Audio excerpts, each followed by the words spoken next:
Senior صحافی اور تجزیہ کار سلیم صافی کے مطابق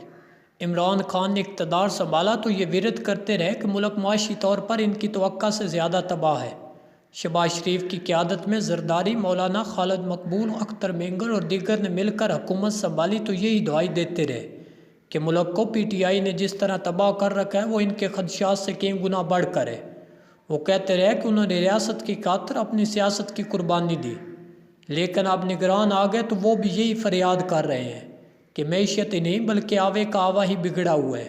اور سمجھ نہیں آ رہی کہ اصلاح کا آغاز کرے تو کہاں سے کرے۔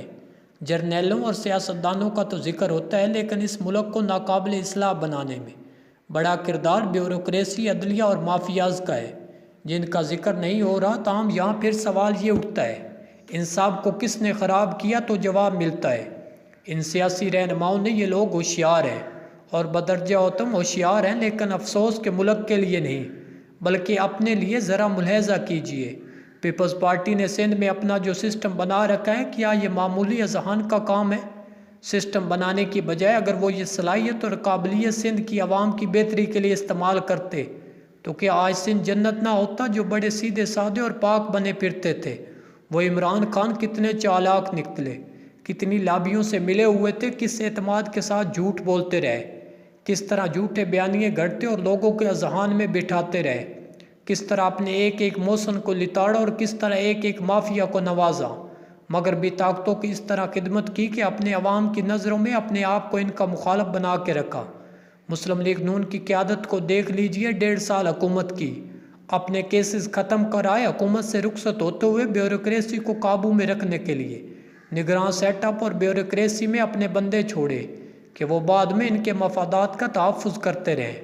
محترم مولانا صاحب کو دیکھ لیجئے، مرکز میں اپنے لیے استحقاق سے زیادہ حصہ لیا، کے پی کے پر نگران کے نام پر 1.25 سال حکومت کی، اور حقیقت یہ ہے 1.25 سال میں 5 سال کا کام نکال ڈالا۔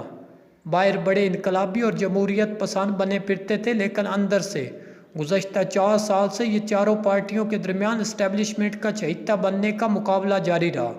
عمران خان نے 2 قدم آگے بڑھ کر عالمی اسٹیبلشمنٹ کی درپردہ سپورٹ کے ساتھ اسٹیبلشمنٹ کو بلیک میل بھی کیا، لیکن ہدف سویلین بالادستی نہیں بلکہ یہی تھا کہ مجھے ماضی کی طرح دوبارہ گود لے کر اقتدار دلوا دے۔ پیپلز پارٹی، مسلم لیگ نون اور جے یو آئی کے درمیان بھی یہ میچ زور پکڑ رہا ہے کہ کون زیادہ سے زیادہ اسٹیبلشمنٹ کی خوشنودی حاصل کرتا ہے۔ بظاہر انقلابی نظر آنے والے قوم پرست بھی کچھ کام نہیں، لیکن درپردہ ان کا کردار باپ پاڑی جیسا ہوتا ہے، اور ہر ایک اپنے اپنے چینل سے اسٹیبلشمنٹ کے ساتھ رابطے میں رہ کر چہیتا بننے کی کوشش کرتا ہے۔ تاہم عوام کے سامنے یا میڈیا میں ایسا تاثر دیتے ہیں کہ جیسے سویلین بالادستی کے اصل چیمپئن وہی ہے۔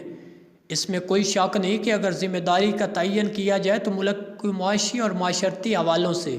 تباہ کرنے میں جرنیلوں اور ڈکٹیٹروں کا حصہ سیاستدانوں سے زیادہ ہے، جبکہ ملک کو حالیہ تباہی سے دوچار کرنے والی سونامی کا پروجیکٹ بھی جرنیلوں نے شروع کیا تھا، جس کی ملک کے ساتھ ساتھ اب خود ان جرنیلوں کے وارث بھی بھاری قیمت چکا رہے ہیں۔